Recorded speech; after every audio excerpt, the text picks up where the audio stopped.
Bonjour à toutes et à tous et bienvenue dans le premier épisode de mon nouveau podcast. Alors moi je m'appelle Vincent Maire et je suis là pour vous parler de crypto-monnaie et de blockchain. Donc pour celles et ceux qui ne me connaissent pas, je suis rédacteur chez Cryptost depuis 2022. Alors j'ai commencé à m'intéresser aux crypto-monnaies fin 2018, mais vraiment avec très peu d'argent au début. Vraiment très curieux au début, et c'est vraiment en 2020 que je m'y suis mis vraiment à fond. J'ai eu beaucoup de chance, voilà. 2020-2021 pour celles et ceux qui étaient déjà là. Voilà, il y a eu pas mal de singeries. J'ai eu de la chance au point que je pensais qu'il était facile de faire de l'argent, donc j'ai démissionné de mon ancien travail dans la logistique. Et puis 2021 m'a très vite rappelé à l'ordre. Voilà. Donc, comme beaucoup, je me suis pris des corrections du marché, plus ou moins importantes, et en tout cas, je me suis formé. Je me suis dit que ça suffisait plus d'avoir de la chance, qu'il fallait vraiment, tout simplement se former pour devenir bon techniquement, à défaut d'être un bon investisseur. Et c'est comme ça que début 2022, je commence à écrire pour Cryptost. Et nous voilà aujourd'hui 2200 articles plus tard. Donc s'il y en a encore parmi vous qui ne connaissent pas Cryptost, nous sommes tout simplement le premier média français, enfin premier média francophone, enfin oui français, qui parle de blockchain et de crypto-monnaie. Donc cette initiative est indépendante de Cryptost. J'ai encore beaucoup de choses à y écrire, vous allez encore lire beaucoup d'articles de moi sur Cryptost, mais là c'est vraiment une initiative indépendante, et en fait j'avais envie de développer un support pour exprimer des idées que je peux pas forcément détailler dans les articles. Parce que quand on écrit un article d'actualité, il faut aller à l'essentiel, pardon, il faut pas perdre le lecteur.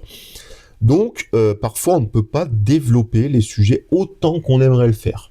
On peut pas forcément, enfin, des fois, j'ai envie de faire des parallèles avec des choses qui se sont passées il y a quelques mois, il y a quelques années, etc. Pour mettre tout ça en perspective, ce qui n'est pas toujours possible, et c'est à travers ce podcast-là que je veux développer ces sujets-là plus en détail, plus longuement. Et donc l'idée est encore assez floue, hein. On est vraiment au début. Je me lance et on verra bien. Donc a priori, on va parler de sujets d'actualité, mais d'actualité vraiment à travers un prisme beaucoup plus large pour avoir un plus grand panorama, un plus grand esprit critique. Et puis, donc potentiellement, plus tard, on va aussi peut-être s'élargir un petit peu à la finance, quand je me sens légitime de parler sur un sujet ou un autre. Et puis des interviews. Voilà, des interviews, c'est quelque chose que j'aimerais développer, et potentiellement des sujets un petit peu plus didactiques, pédagogiques, sur, voilà, sur tel ou tel aspect de l'écosystème. Mais en tout cas, pour l'instant, on va parler d'actu, et d'actu de manière large. Voilà, je me répète, donc c'est le moment de se lancer. Et donc mon premier sujet, en fait, ça va être cette grande question: sommes-nous déjà en bear market? Alors c'est un peu risqué comme premier sujet parce que soit j'ai raison et en fait je passe pour un devin, soit je me plante et, et on va me chambrer parce que mon premier sujet de podcast, ce sera une erreur. Bon, peu importe. Moi je prends le risque. Je pense qu'effectivement on est en train d'entrer tranquillement en bear market. Bon, alors peut-être que des fois dans les vidéos vous allez entendre le chat qui court derrière. J'ai fait une petite coupure. Quoi qu'il en soit, l'idée c'était de partir sur est-ce qu'on est déjà ou pas en bear market. Donc je vais développer mes idées qui me font penser qu'on est peut-être en train de plonger dedans. Mais en fait, c'est des idées, on pourra le vérifier que dans quelques mois. Donc, je vais aborder ça sous le prisme donc des cycles de crypto-monnaie, donc ces fameux cycles de 4 ans, avec d'une part les éléments qui sont différents par rapport au cycle précédent, et ensuite les points communs, ce qu'on peut retrouver. Donc justement, en fait, à chaque cycle, la grande question, c'est de savoir est-ce que cette fois c'est différent? Est-ce que les cycles de 4 ans, c'est terminé? Donc on va voir dans un premier temps en quoi le cycle dans lequel on est actuellement a pu être différent de ce qu'on a connu par le passé. Alors déjà, je sais pas vous, mais moi je trouve que c'est un bull run qui a été vraiment très axé sur le BTC. Enfin, sur le Bitcoin. Déjà, on a eu un premier ATH avant le halving. Donc on a eu un ATH, on a redépassé les 69 000 dollars en mars 2024, début mars 2024, le 7 ou le 8, je sais plus la date exacte. Et en fait, le halving a eu lieu le 20 avril suivant, donc un tout petit peu plus d'un mois plus tard.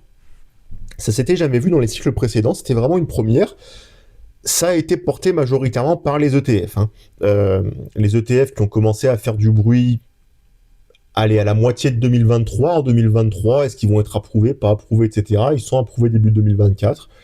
Gros apport de liquidité, et paf, nouvelle ETH avant le halving. Ça s'était jamais vu, généralement, voilà, il y avait le halving qui se passait, et puis quelques mois, quelques semaines plus tard, là, ça commençait vraiment à péter. Mais en fait, fin 2022, on a eu une autre grande première qui ne s'était pas vue dans les cycles précédents. C'est que le 21 novembre 2022, le Bitcoin fait son plus bas du cycle précédent à un peu moins de 15 500 $, 15 473 $, d'après les données de TradingView. Et en fait, donc là, on est au moment FTX, et on est passé pour la première fois sous le précédent plus haut du précédent. Ma phrase n'est peut-être pas claire. Mais on est en 2021, on a eu un ATH, donc en 2021, mais on est passé pour la première fois sous l'ATH de 2018, donc c'était la première fois qu'on passait sous le point haut du dernier bull run, donc qui était à 19 800 $ le 17 décembre 2017. Là aussi, on a eu donc une grande première, et en fait, je voudrais vous alerter sur une chose justement, c'est que à chaque cycle, on a des grandes premières, ça se passe à peu près pareil au niveau macro. Quand on dézoome vraiment, on se rend compte que ça se passe à peu près pareil, mais quand on zoome, il y a toujours des petits changements, des petits réglages qui sont un peu différents de ce qu'on a vu par le passé. Et en fait, ça m'amène à une réflexion, alors qui n'est pas de moi, hein, mais souvent, on a tendance à minimiser ce qui s'est jamais passé, donc à écarter cette possibilité au niveau statistique, et à maximiser le pourcentage de chances qu'un événement qui se soit passé récemment se reproduise.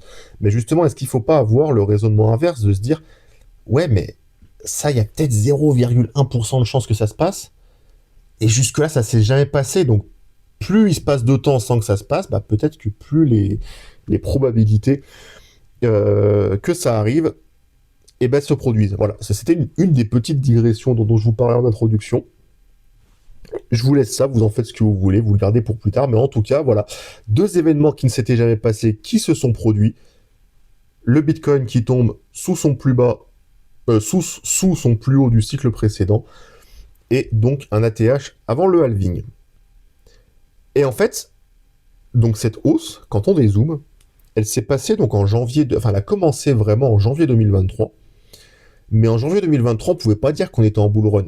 C'est-à-dire qu'on sortait des FTX, on sortait de Luna, on sortait d'une année 2022 qui était catastrophique.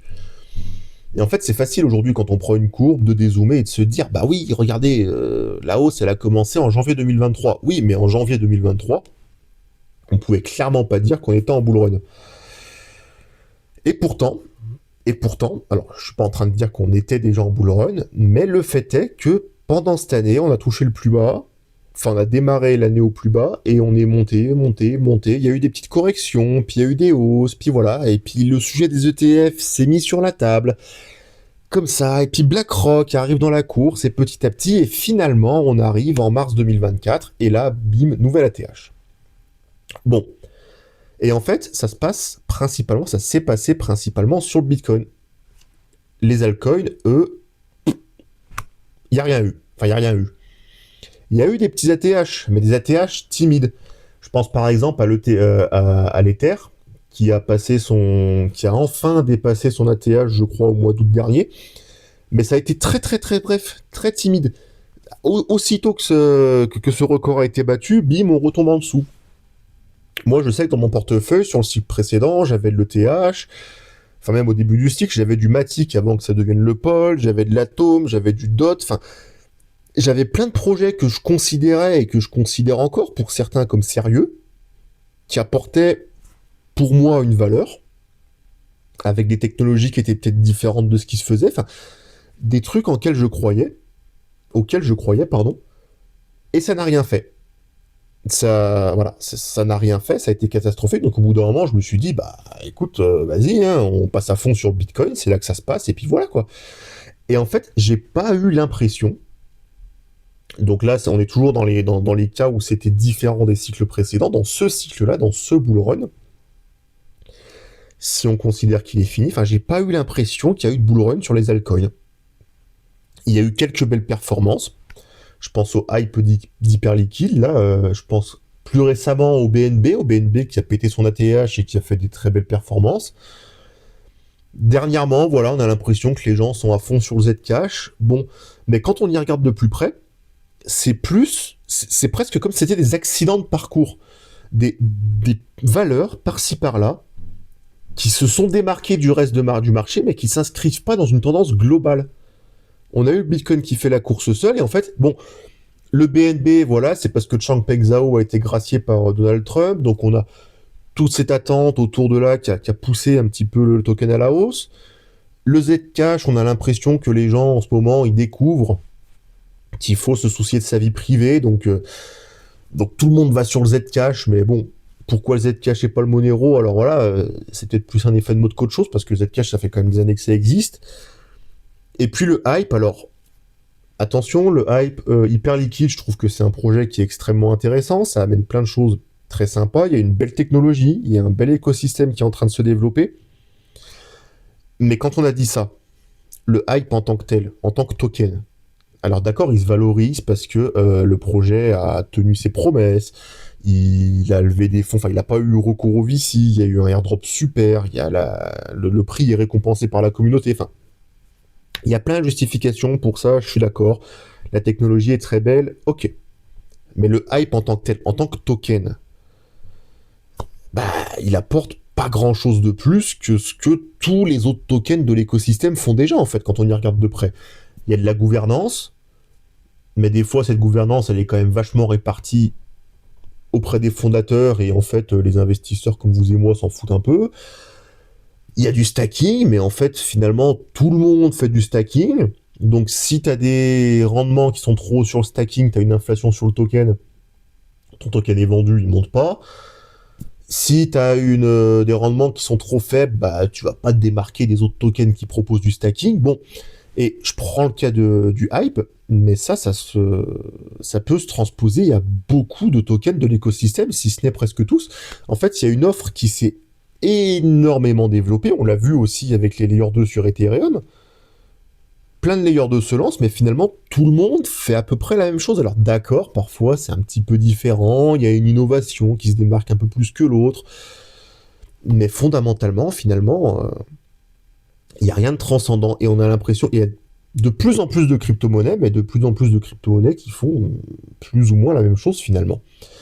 Et donc tout ça m'amène à dire que tout s'est à peu près passé sur le Bitcoin.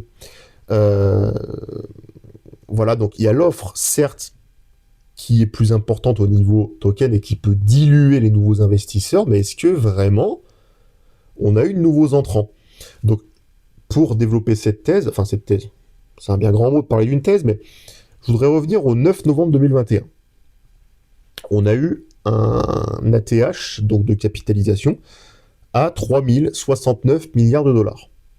D'accord? Sur l'écosystème crypto en général, on avait une capitalisation, d'après les données de CoinGecko, qui était de 3069 milliards de dollars, dont 1300 milliards de dollars sur le BTC. Donc sa dominance du Bitcoin était de 42%, et donc sur ces 3069 milliards de dollars, il y avait 1769 milliards de dollars qui étaient pas du Bitcoin, qui étaient tous les autres altcoins. D'accord?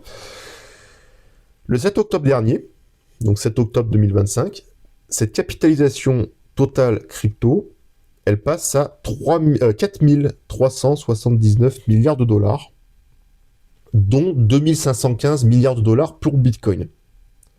Donc entre 2021 et 2025, la dominance du Bitcoin, elle est passée de 42% à 57,43%. Donc le Bitcoin prend beaucoup plus de place. Et en 2021, toujours, donc en novembre 2021, la capitalisation crypto hors Bitcoin, qui était de 1769 dollars, le 7 octobre dernier, elle était de 1864 dollars. Donc si on rajoute à ça l'inflation, Enfin, il y a 100 milliards de dollars de différence en 4 ans. Alors qu'il y a beaucoup plus de crypto-monnaies. Donc, est-ce que le problème, c'est qu'il y a beaucoup plus d'offres et les gens vont de partout? Ou est-ce que c'est au contraire, les gens, finalement, se disent, enfin les investisseurs, on va rester full Bitcoin. Moi, j'ai pas eu l'impression qu'il y a eu beaucoup de nouveaux entrants. Je sais pas vous de votre côté quel est votre ressenti, mais moi, j'ai pas vraiment de personnes étrangères aux crypto, enfin qui n'y connaissaient rien, qui me posaient beaucoup de questions. Et j'ai pas l'impression que ce bull run a fait beaucoup de bruit en dehors de l'écosystème. Il y a eu une grosse arrivée instit. Mais moi, quand on m'a parlé de crypto en dehors de l'écosystème crypto, on m'a demandé ce que je pensais de la CCGN. Bon, super, d'accord. Et on m'a parlé des enlèvements. L'ambiance, pas ouf quand même.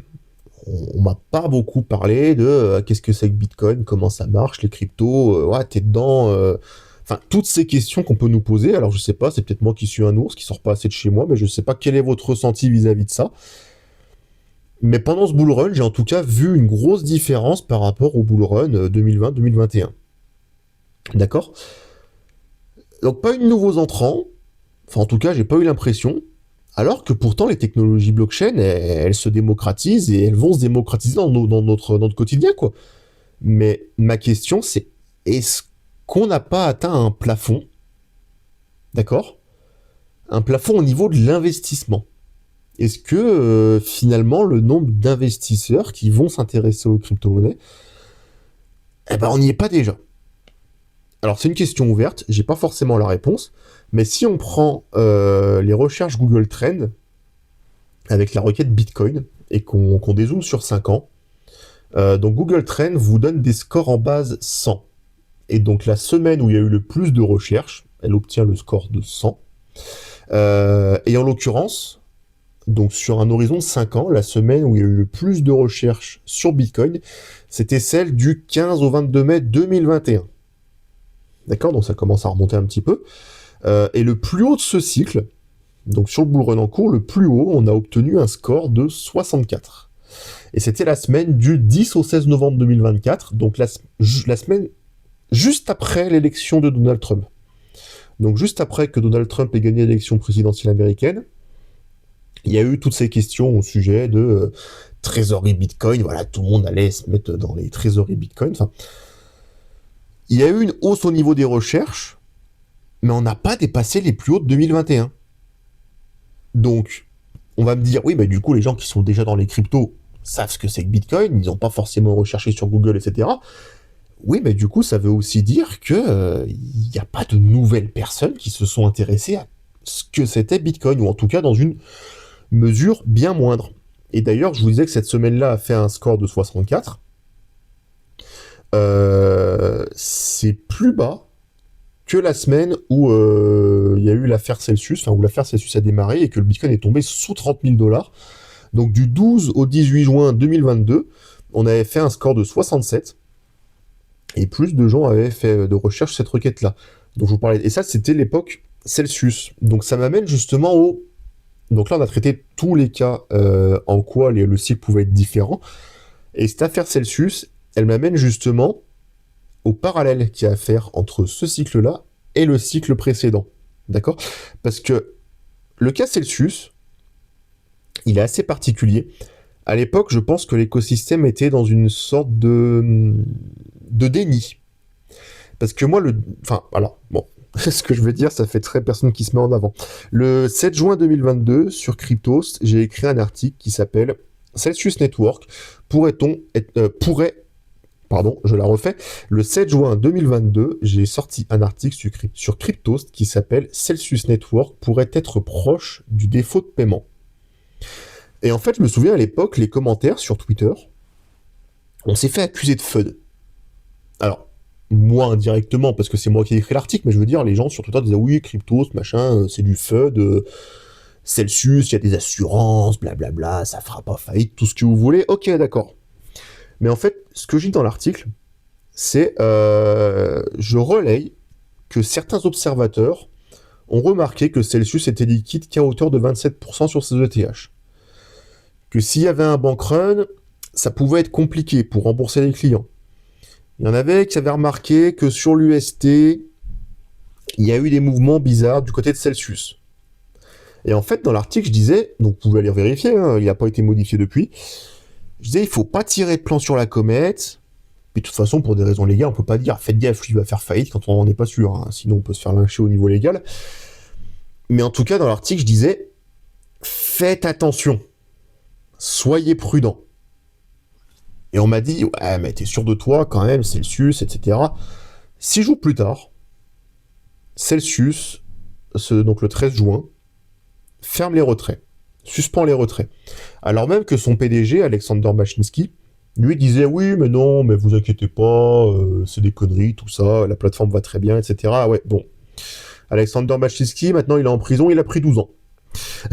Bon, et tout ça pour dire que à l'époque, il y avait un certain déni sur la réalité, et ce déni, il a commencé bien plus tôt. Et ce bien plus tôt, bah, moi-même j'en ai été victime de ce déni. Et en fait, je vous parle de novembre 2021. Voilà où je voulais en venir. Novembre 2021, on a eu un ATH, donc on a dépassé les 69 000 $. Et juste après, on a eu une première baisse qu'on a attribuée à la finance traditionnelle. C'était le cas Evergrande. Evergrande, c'était un promoteur immobilier chinois. Enfin, c'est un promoteur immobilier chinois, mais qui depuis a connu de grosses difficultés. Et ces difficultés-là, elles commençaient à sortir au grand jour en 2021. Gros endettement. On a appelé ça un black zone, un signe noir, quelque chose qu'on n'avait pas prévu, on l'a pas vu venir. Evergrande qui fait trembler la finance traditionnelle, les marchés boursiers. Et en fait, les investisseurs institutionnels sortent des crypto-monnaies, se désexposent, on fuit les actifs à risque. Voilà, pour éviter tout ce qui est volatilité, etc., les crypto-monnaies chutent. À l'époque, on se dit, oui, bon, dans les cryptos, tout va bien, il n'y a pas de raison particulière pour que ça baisse, c'est un problème de finance traditionnelle, ça va remonter. Ok, d'accord. Et moi-même, je le disais, hein, si... Alors, moi, j'ai commencé à créer chez Crypto, c'était en janvier 2022. Mais en janvier 2022, bon, on arrive en février, la Russie commence à envahir l'Ukraine. Alors à l'époque, on parle pas de guerre. Enfin, la Russie parle d'une opération militaire spéciale. Bon, spoiler, c'est une guerre. Aujourd'hui, on n'est toujours pas sorti. Mais à l'époque, pareil. Les marchés commencent à chuter. Ça se propage aux crypto-monnaies. Mais il n'y a pas de problème dans l'écosystème. Donc on se dit, oui, c'est une question de finances traditionnelles. Les instituts se désexposent. Quand ce sera réglé, ça va repartir. Et moi-même, je le dis. Vous lisez mes articles, moi-même, je me dis, oui, mais de toute façon, dans les cryptos, il n'y a pas de problème. Donc, on était dans une phase de déni. De se dire, il n'y a pas de problème dans les cryptos, donc les marchés baissent, mais ça va repartir. Et puis après, la Fed commence à monter ses taux. La BCE commence à monter ses taux. On se rend compte que, ah, tiens, il y a de l'inflation. Alors, au début, on dit, oui, mais c'est parce que c'est l'Ukraine, l'inflation. Ouais. Bon, subitement, l'Ukraine était devenue le premier fournisseur européen de tout ce que vous voulez, de blé, d'essence, de pétrole, de n'importe quoi. Bon, tout ça pour pas dire que pendant le Covid, on a fait à peu près n'importe quoi avec la politique monétaire, et on a déclenché des taux d'inflation qui étaient énormes, a posteriori. Et donc, au bout d'un moment, il a bien fallu éteindre l'incendie. Mais là encore, même musique sur les cryptos, et c'est toujours pas la faute des cryptos. On est dans ce déni de se dire, ouais, mais est-ce qu'on est vraiment en bear market? Parce que les raisons de la baisse, elles sont extérieures à l'écosystème. Et là, on a Terra Luna qui arrive, avec l'UST. Et là, on a 3AC, enfin 3 Free Euro Capital, désolé pour mon accent. On a Celsius, on a Voyageur, on a FTX, on a Silvergate. Et là, ça commence à devenir un problème crypto. Là, la baisse, elle est par effet de contagion, par effet papillon, tout ce que vous voulez. Par effet de, il y en a un qui tombe, il y a un domino, ça entraîne un autre, etc., etc., etc. Et en fait, cette baisse 2021, ce bear market, il a été initié hors crypto. Et on s'est dit, oui, mais c'est pas de la faute des cryptos. Mais au bout d'un moment, ça l'est devenu. C'est devenu interne à l'écosystème. Et c'est là où je veux en venir, où je disais qu'à l'époque, on était peut-être dans un déni. Enfin, on était dans un déni. Et est-ce que c'est pas le cas aussi aujourd'hui ? Est-ce qu'on n'est pas dans ce moment Evergrande où les marchés commencent à baisser? On a eu un ATH début octobre, et puis après on a eu la journée du 10 octobre avec des grosses baisses. Est-ce qu'on n'est pas dans ce moment Evergrande où on se dit oui, mais il n'y a pas encore de problème dans l'écosystème crypto, c'est macroéconomique, ça va repartir. C'est là où je commence à me méfier en fait. Parce qu'on voit ces baisses, et on cherche des responsables. Et on se dit, une fois que les problèmes de ces responsables seront réglés, le marché repartira à la hausse. Alors on va dire que c'est Donald Trump qui met des droits de douane sur la Chine.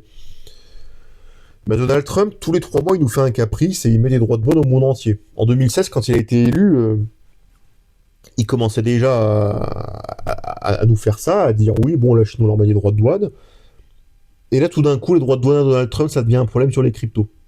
Bon, pourquoi pas.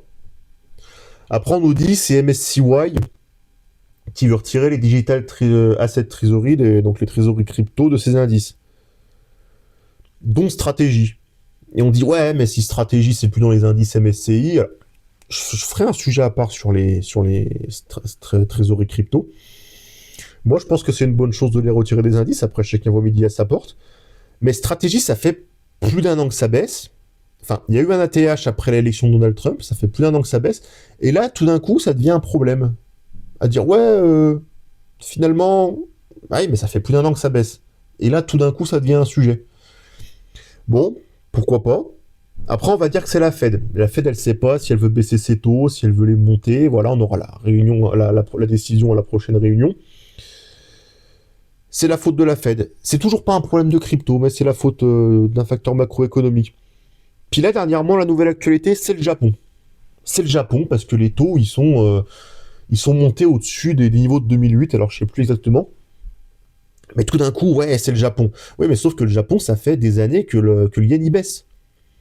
Ça fait des années que, parce que leurs taux sont extrêmement bas, parce que l'économie japonaise, enfin la Banque centrale du Japon maintient un yen faible, les Japonais, ce qu'ils font, c'est qu'ils empruntent de leur monnaie, et puis ils vont investir sur les marchés étrangers.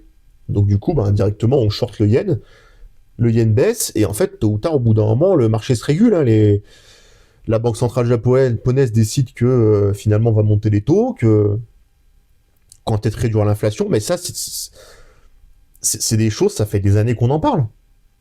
Et tout d'un coup, ça devient un sujet, genre, ah, c'est pour ça que les cryptos baissent.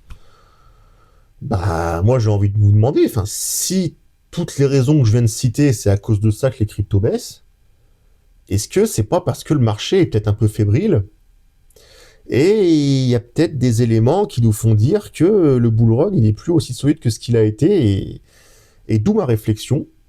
Est-ce qu'on vit pas un moment Evergrande? Est-ce qu'on n'est pas aujourd'hui à l'équivalent de ce qu'était le Bitcoin en novembre, décembre 2021? Est-ce qu'on n'est pas aux portes de ce bear market? Si des événements extérieurs aux cryptos causent autant de turbulences, est-ce qu'on n'est pas à ce moment-là? Alors oui, les institutionnels, aversion au risque, tout ce que vous voulez. Donc du coup, en novembre 2021, en novembre là, à ce mois de novembre-là, le Bitcoin a perdu 17,67%. C'est le pire mois depuis juin 2022. Donc 2022, on passe sous les 30K à faire Celsius. À l'époque, on avait perdu 37,28%. Et donc, c'est le pire mois de novembre depuis 2018. Donc d'où ma question. Et pour l'instant, en fait, on n'a pas vraiment eu de raison interne à l'écosystème pour justifier cette baisse. Alors, ok, mais si ouais, mais moi de vous à moi, j'y crois pas. Enfin, pour moi, c'est pas assez lourd pour que ça pèse autant. On a eu la journée du 10 octobre, avec les droits de douane, Donald Trump, tout ça. Des liquidations, on a eu, je crois, plus de 19 milliards de dollars de liquidation. Donc c'est quand même extrêmement important. Donc est-ce que le 10 octobre, il s'est pas passé 2-3 choses qui font que plus tard, dans les semaines, dans les mois à venir, on va pas se rendre compte qu'il y a justement des acteurs crypto, ce qui au précédent bear market au début n'était pas un problème crypto est devenu un problème crypto. Est-ce qu'on va pas avoir un schéma similaire où les baisses d'aujourd'hui qui ne sont pas un problème crypto deviendront quelques mois plus tard un problème interne parce qu'il y a eu des contagions dont on n'a pas encore l'information, on n'a pas encore la teneur. Alors, on a eu par exemple un très bref dépeg de l'USDE, du stablecoin USDE sur Binance, mais c'est un dépeg qui s'est localisé à Binance et qui est revenu depuis. Mais sur ce stablecoin, on a eu une grosse perte de confiance. Enfin, la capitalisation de l'USDE a énormément baissé. Depuis son plus haut historique, on a baissé de 53%. On est entre 6 et 7 milliards de dollars de capitalisation aujourd'hui. Stablecoin algorithmique, les gens, peut-être un peu peur, sont un peu sortis. On a eu des problèmes sur... mais là, en l'occurrence, c'est un problème de confiance. C'est pas... Il n'y a pas des comparaisons à faire avec l'UST. C'est juste que les gens se sont peut-être dit, tiens, finalement, on va peut-être se méfier, on va peut-être sortir un peu de là. Alors, à tort ou à raison, je ne sais pas, mais en tout cas, problème de confiance. Stream Finance, qui a fait des petits remous dans la DeFi, avec son XUSD qui s'est totalement effondré parce que le protocole a fait n'importe quoi, hein. Mais il y avait plusieurs protocoles qui étaient rattachés à Stream Finance, qui ont été impactés. Alors, il y a eu une pool Morpho qui a eu un problème. Attention, pas Morpho. Une pool Morpho. Faut faire la différence, faut faire la part des choses. Mais qui a été impactée du coup par le cas Stream Finance. Donc c'est pas un problème de Morpho, c'est vraiment une pool parmi beaucoup d'autres. Mais ça, c'est que la partie émergée de l'iceberg. Est-ce que il n'y a pas d'autres problèmes qui ont été causés le 10 octobre qui réapparaîtront plus tard? Et donc, je parlais de déni un peu plus tôt dans ce podcast. Et aujourd'hui, j'ai l'impression que le déni, il est où on va chercher des responsables un peu macroéconomiques et se dire, c'est pas un problème crypto. Moi, j'ai envie de dire, c'est pas encore un problème crypto. Est-ce qu'on n'est pas déjà au bord du plongeoir, là? Et on va pas se rendre compte dans quelques semaines, dans quelques mois, que c'est aussi un problème crypto. Donc voilà un petit peu tout l'objet de mon argumentaire. Et j'avais aussi envie d'attirer votre attention sur les plateformes qui ont l'air de se préparer un petit peu au bear market. Parce que pendant le précédent bear market, on a eu pas mal de licenciements sur différents projets. Certains ont réembauché depuis, mais on a eu des licenciements. Parce qu'au bout d'un moment, en fait, ce qui se passe, les marchés montent, les gens achètent, ça génère des frais sur les plateformes. Les marchés baissent, les gens vendent, ça génère des frais.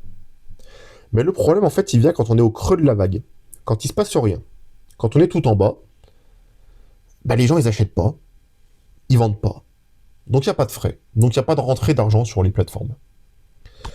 Et donc là, les plateformes, elles ont moins de rentrée d'argent, donc elles font des licenciements un peu stratégiques, elles avaient beaucoup recruté. Il faut faire un peu le tri dans les effectifs. Et là, en fait, il y a de plus en plus d'intégration de services. Il y a les actions tokenisées qui prennent de l'essor. Il y a les marchés prédictifs.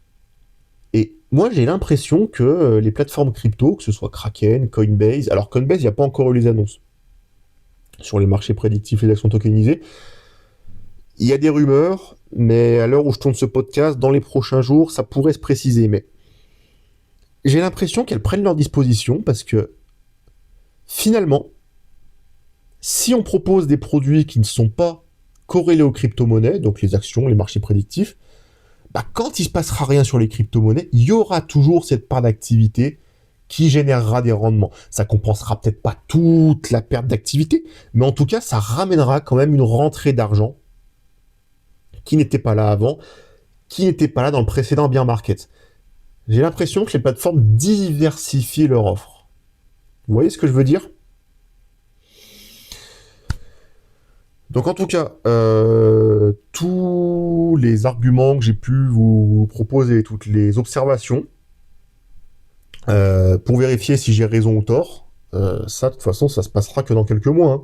Soit je vais passer pour une buse parce que j'aurais dit n'importe quoi, soit le marché me donnera raison et on se dira ah Vincent c'est un devin. Alors non, je suis pas un devin. Mon idée c'est vraiment de vous alerter sur... Je suis pas en train de vous dire il faut shorter le marché. Moi, si on me dit aujourd'hui, dans une semaine, où est-ce que sera le Bitcoin, j'en ai absolument aucune idée.